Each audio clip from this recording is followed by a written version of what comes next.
അങ്ങനെ ഞാനും ഡീഹൈഡ്രേറ്റ് ചെയ്ത വെജിറ്റബിൾസ് വാങ്ങിച്ചത് ട്രൈ ചെയ്യാമെന്ന് വിചാരിച്ചു കേട്ടോ. അപ്പോൾ ഒന്ന് കഴിച്ചു നോക്കിയാലോ? നമുക്ക് കഴിച്ചു നോക്കാം. ക്യാരറ്റ്, ബീറ്റ്റൂട്ട്,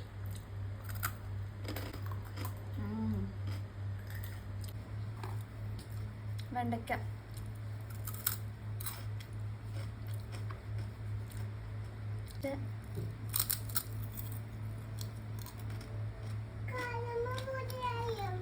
ഒരുപാടുണ്ട് കേട്ടോ. എല്ലാം മത്തങ്ങ, അച്ചിങ്ങ,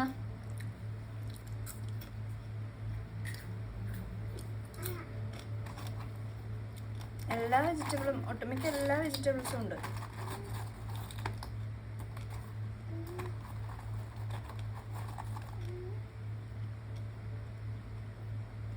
വെണ്ടയ്ക്ക കഴിച്ചു കഴിഞ്ഞ് കഴിയുമ്പോൾ ആ ഒരു ജെല്ലി ടൈപ്പ് ഇല്ലേ, അത് നമ്മുടെ വായിലേക്ക് ഇങ്ങനെ എന്തോ പോലെ വരുന്നുണ്ട് കേട്ടോ.